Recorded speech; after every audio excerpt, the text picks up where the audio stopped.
j'adore Brigitte Coloré. Ah, j'adore. Nous sommes, comme qui dirait, alignés. Ah, oh, j'adore vos petits jeux de mots, ma Bernadette. Ça me manque quand je ne vous vois pas, vous le savez. Eh bien, profitez de ma présence. Je vous vois, vous me voyez, nous vous voyons, on se voit un peu, on se voit, on voit pas. Nous voyons. Bernadette, dites-moi, quelle Bernadette êtes-vous aujourd'hui? Figurez-vous aujourd'hui, ma chère Bernadette, que je suis Bernadette à reculons. À reculons, comme cette histoire, qui est une bande dessinée, une fois n'est pas coutume. Vous savez que je suis plutôt friand de gros pavés, de gros extraits. Ici, ce sera très bref. C'est une histoire d'amour, en bande dessinée, où nous rencontrons qui se passe à reculons. Donc la première scène, nous voyons Anita et Zeno, un couple de personnes assez âgées, qui se retrouvent et, il semble, s'embrassent pour la première fois. Et qui se retrouvent après 37 ans d'attente. Et nous allons découvrir à reculons comment leur histoire d'amour s'est déroulée et comment ces deux-là se sont manqués toute leur vie et finissent par se retrouver. Anita est maire d'une petite ville, elle décide d'inaugurer absolument un pont, c'est son grand projet. Zeno est marin. Et ils s'aiment, ils se voient régulièrement, mais Anita est mariée, il ne se passe rien, et nous allons comprendre comment ils se sont rencontrés. C'est très beau, très touchant. J'ai beaucoup aimé aussi que ce soit une histoire d'amour qui parle de personnes très amoureuses, mais pas toutes jeunes, que l'amour et la rencontre amoureuse ne soient pas liés que à la jeunesse. J'ai trouvé ça très beau. Les dessins sont très touchants, très expressifs. Et alors, ces deux personnages sont vraiment attachants et croquignols. Croquignol. Croquignol, tout à fait. Je ne retiendrai que ce mot, croquignol. Je vais vous montrer un ou deux petits extraits. Voilà un petit peu les dessins.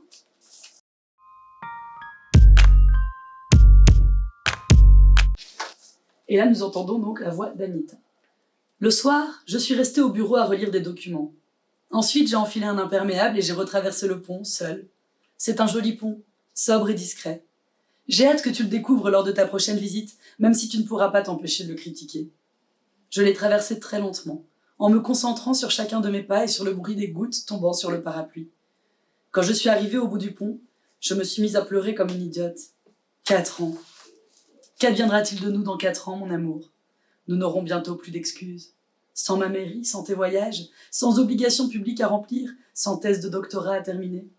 2 têtes de mule sans argument. Le moment sera peut-être venu de franchir notre propre pont. Je resterai tard au bureau si jamais tu m'appelles. Je mettrai les suites de bac, très appropriées quand il pleut. Depuis combien de temps n'avons-nous plus écouté bac ensemble? Tu m'appelleras? Et alors un petit extrait ensuite d'un de leurs coups de fil. Donc c'est une conversation cette fois entre les deux, au téléphone. Je suis seule à la barre, on écoute les suites de bac? Et pourquoi pas Django? Ah, tu es de bonne humeur ce soir. 1, 2, 3. Oh, j'avais tellement envie de danser. Tu as toujours envie de danser à l'approche du printemps. Aujourd'hui, j'ai enchaîné les réunions avec les ingénieurs, les financiers, les conseillers municipaux. Mais c'est à moi que tu accordes ta dernière danse. Alors, matelot, quoi de neuf sur le Venetia? Les membres de l'équipage sont adorables, certains s'intéressent même à ma thèse. Seule Margot, une biologiste, semble m'avoir pris en grippe. Elle finira par tomber éperdument amoureuse de toi, comme toutes les femmes que tu as rencontrées. N'exagère pas. Je n'exagère pas. Tout le monde succombe à ton charme et veut te retenir, même si tu ne restes jamais longtemps amarré dans le même port. Cela fait des années que tu es parti, et pourtant tous les habitants du quartier se souviennent de toi. Chaque lieu a ses propres souvenirs. J'ai rencontré 3 de tes voisines, dont l'une est muette. Tu vois de qui je veux parler? Oui, elles sont sœurs. Elles ont toutes les 3 perdu leur mari pendant la guerre. Depuis, elles vivent ensemble. Mais Julia n'est pas muette, elle a juste arrêté de parler. Voilà, je vais m'arrêter là. Pour vous donner un petit aperçu de comment fonctionne leur relation. Eh bien, à reculons, j'ai pas aimé. Écoutez, j'espère que ça vous plaira. Mais vous, ma chère Bernadette, qui êtes-vous aujourd'hui? Ah, aujourd'hui, il faut que je vous dise, je suis Bernadette, pas de bol. Pas de bol? Pas de bol. Pas de bol, Bernadette, mais que Pas vous de bol, arrive-t-il? pas de bol, pas de bol. J'ai adoré ce roman de David Fontainos qui s'appelle Numéro 2, qui est finalement un hommage à tous les ratés de ce monde, à tous ceux qui n'ont pas eu de bol, à tous les oubliés, à tous les numéros 2, à tous les seconds. Voilà. Et c'est l'histoire d'un second, justement, non pas des restaurants, Bernadette. Non, il n'est pas commis. C'est à la base un enfant, en fait, qui accompagne son père sur un tournage. Son père est accessoiriste. Et donc, il y va comme ça pour accompagner son père. Hein. C'est un jour où il n'a pas école. Et il se fait qu'il va être repéré par un professionnel pour aller passer un casting. Alors, un casting fabuleux.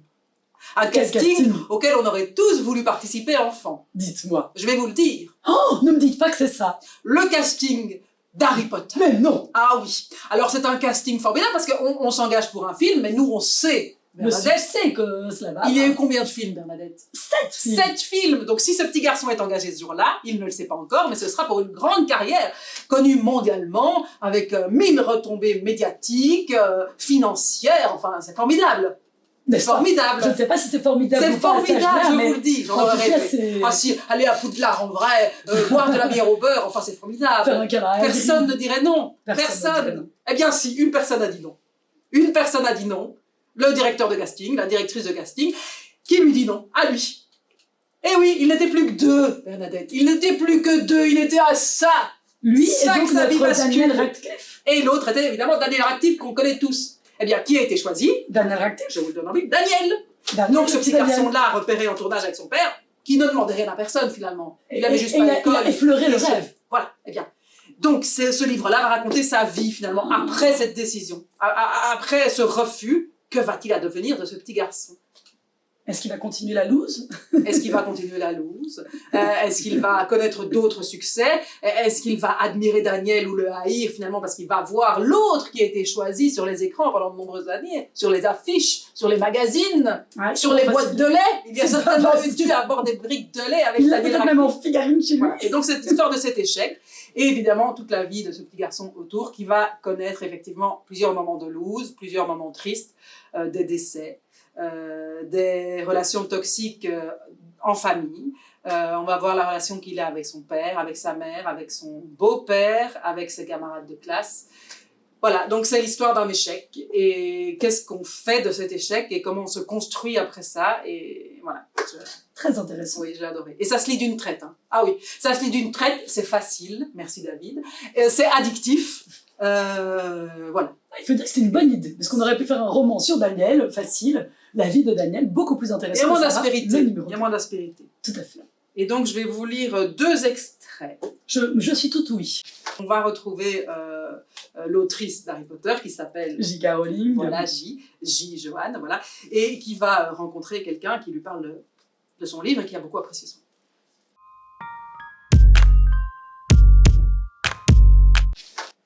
Un film? Vraiment? Oui, un film. Écoutez, tout ce que vous me dites me touche vraiment, commença Joanne. Vous ne pouvez pas imaginer, mais là, vous allez un peu loin. Vous êtes un ami d'Émilie, vous voulez que je passe une bonne soirée. Et effectivement, je passe une bonne soirée, mais ne me parlez pas d'un film. Qui suis-je pour imaginer tout ça? Le livre n'est pas sorti, et peut-être qu'il va provoquer aucun désir et qu'un désintérêt général. Je crois pas. Vous ne croyez pas quoi? Je pense que ça va être un succès, et que cette histoire est faite pour le cinéma. Ah bon? Fit Joanne, sans pouvoir masquer sa surprise. Oui, en vous lisant, tant d'images me sont venues. Et vous voyez ça comment? Un grand film d'aventure. J'ai travaillé pour Warner Bros. Aux États-Unis. Je suis certain qu'ils vont adorer. Oh, non, je ne veux pas d'un film américain. Harry Potter, c'est une histoire anglaise. Alors, si jamais il y a un jour un film, comme vous dites, ce sera un film anglais, avec des acteurs anglais. Ah oui, très bien, je comprends, répondit David, étonné par la tournure que prenait subitement la conversation. 2 secondes auparavant, elle était au bord de l'évanouissement, et voilà que surgissait subitement une défenseuse lucide de son œuvre. Quand il s'agissait de Harry Potter, on sentait en elle la puissance de l'évidence. D'ailleurs, elle ajouta, sans compter qu'il faudra faire plusieurs films, car il y aura 7 tomes. Ils sont déjà tous écrits dans ma tête. C'est donc vrai ce que j'ai entendu dans le train. Harry Potter est élève à Poudlard. Désolée, je suis une passionnée. Ça, c'était le premier extrait. Donc, elle ne se doute pas du tout du succès que va être son livre. Nous, on le connaît. Hein, c'est formidable. Oui. On a grandi avec. Voilà, donc là, c'est l'idée des films. Alors, on va savoir que les films se font, notamment le premier qui est en train de se faire, et va arriver le casting. Et là, on arrive à la suite du livre. Je vais vous lire un 2e extrait. Écoutez, ce n'est pas facile. Je voulais vous voir. Je voulais te voir, Martin, car je ne voulais pas te l'annoncer par téléphone. Je sais que ce n'est pas facile d'entendre ce que je vais te dire. Ça a été une décision douloureuse pour nous aussi, car tout le monde t'a trouvé formidable et doté d'un talent rare. D'ailleurs, tu peux vraiment compter sur moi pour la suite de ta carrière. Je suis certain qu'on pourra se retrouver sur d'autres projets, mais comme tu l'as compris, nous ne t'avons pas retenu pour incarner Harry.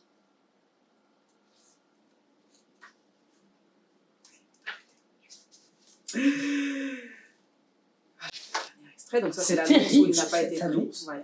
Terrible. Voilà, et le dernier extrait. C'est un peu tourneboulé, ma chère Bernadette. Voilà, c'est drôle. Voilà, hein, on dit toujours il ne faut pas rire du malheur des autres, mais je veux dire que dans ce livre, ça fait quand même du bien.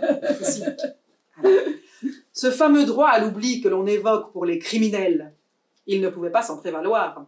Pire, on aurait dit que le pays entier soufflait sur les braises de son échec. Il devenait complexe d'allumer la télévision sans tomber sur l'expression radieuse de Daniel Radcliffe, sans écouter le récit de son quotidien merveilleux.